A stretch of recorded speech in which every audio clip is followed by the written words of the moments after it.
We're out here in Glendale, and this homeowner had 3 other roofers look at their problem, and nobody could diagnose it. They all wanted to replace the whole roof.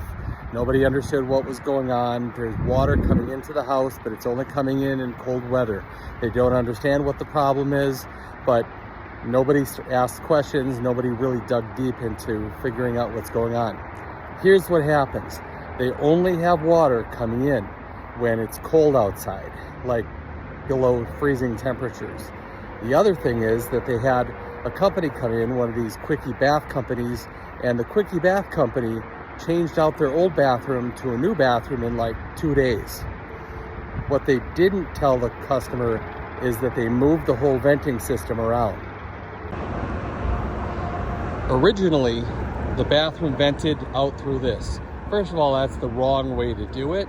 And second, this vent is actually put on upside down. So there's a reason why when a vent says up, you don't put that side on the low part of the roof.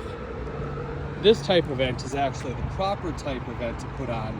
However, you're never supposed, this actually has a flange on the sides.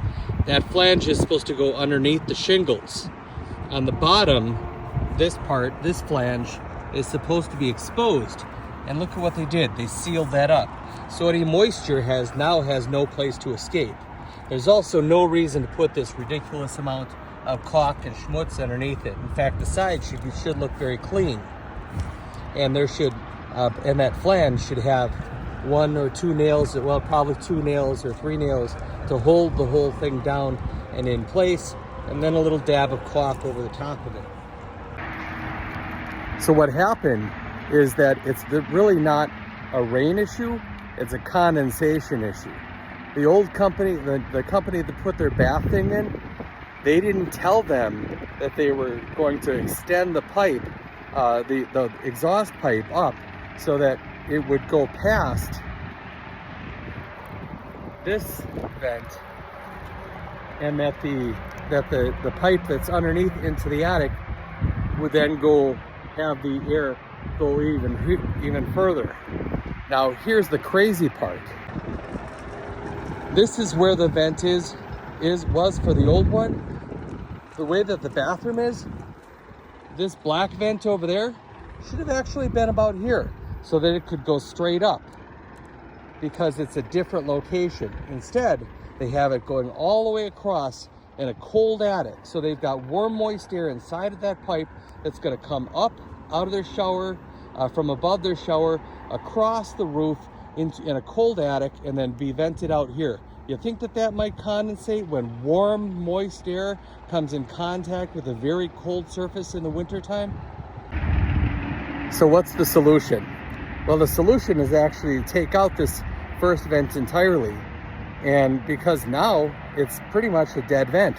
They thought, and all of the other roofers that they had out said, oh, you should go ahead and just leave that. That's just an air vent. That's a ventilation vent. But there's really no reason to have a ventilation vent this low on the roof when the ventilation vents, the exhaust vents, should be along the top. So here's what's happening. As all of that water is condensating on the inside and the outside of the pipe, then it gets up to here. There's a flapper vent or a damper inside of here. It pushes that warm, moist air, heavy amounts of moisture and condensation out through here. And then, because it is propelled with a fan, a bathroom fan inside of the house, it pushes it into this vent right here, and it pushes the air that is warm and moist right into this upside down vent. And that is causing even more condensation, and it will lead to mold inside of this attic if it's not properly fixed. So what's the solution? The solution is to take out this lower vent altogether. It's not needed. In fact, it never should have been put this low. They should have had a vent in here that had a damper so that it would only open when the bathroom fan went on. The other thing is that this happens to be on the north side of the house. We live in a climate where in the wintertime, the north winds pick up and the wind is blowing right down into that lower vent. Not a good thing. That can blow in snow, all sorts of things. So what we're going to do is eliminate this bogus vent altogether. This vent is supposed to vent out the old moist air, and the moist air is now moving it out of this one. And that's why sometimes you need the old dog to look at things. So we've now removed that vent. You see where all this dirt is and all this debris is? That's places where water has been coming in. But this, I'm concerned about. Because why is this tube even here? That makes no sense. It turns out that this tube right here is not hooked up into anything anymore. This is one of the old tubes. The new tube is actually wrapped in, let's hope I don't drop this down in the hole that I'll never get to.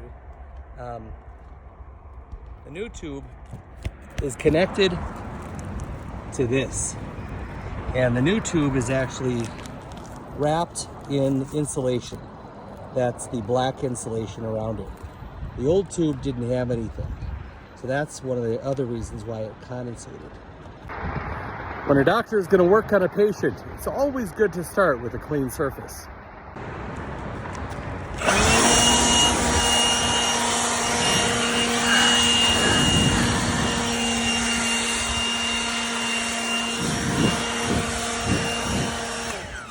That's because you want all of the adhesives to adhere really well.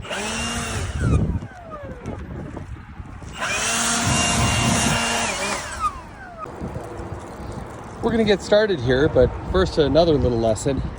It is a 66-degree day.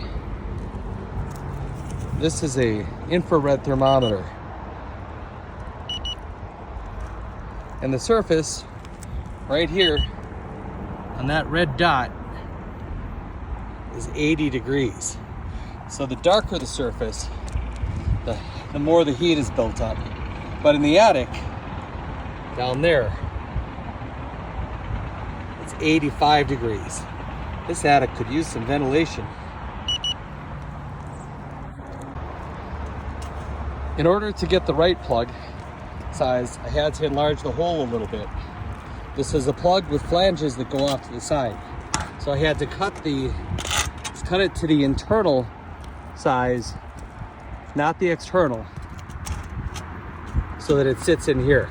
I'm going to slide these underneath these shingles, but interestingly enough, obviously the hole is much bigger. We're going to close that up in a second.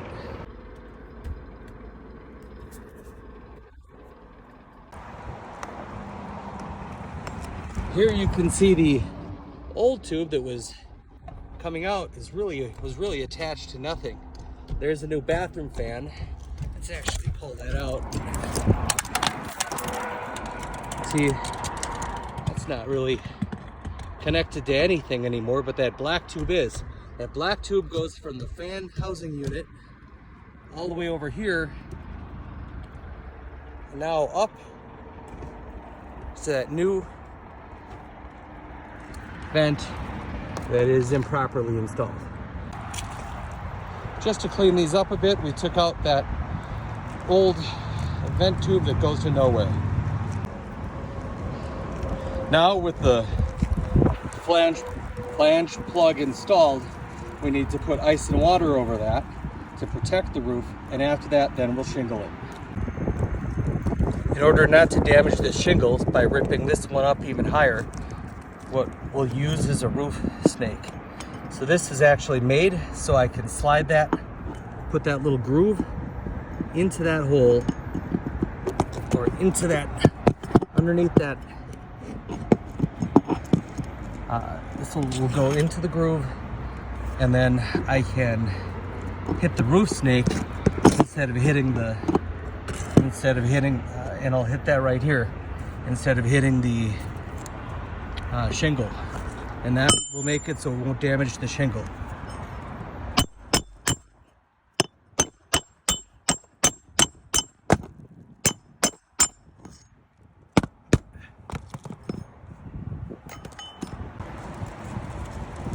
now the plug is in place. We put ice and water, high temperature ice and water, double thick underneath that. So that's over the entire plug. That should be, actually that in and of itself plugs it, but now we gotta make it look pretty. And here's the shingle that's gonna go on here. Why is it important to have this size? Well, because this is gonna go around there. I wanna make sure to cover the common bond area here. You'll notice that that's where the nails are, at least on the new shingles that we're putting in. This wasn't a terribly well installed roof, but this is going to be about the strongest, best part. There are two seams here, and here. This will cover both of them, and unfortunately the original installer installed this roof with the seams only about 2 inches apart. So that's what we're going to have on one side, but we're going to have a whole lot more bonding than other parts of this roof had before. Vent eliminated. So now when the hot moist air comes out of this thing this winter, there's no vent to push air into, so the attic won't have mold in it.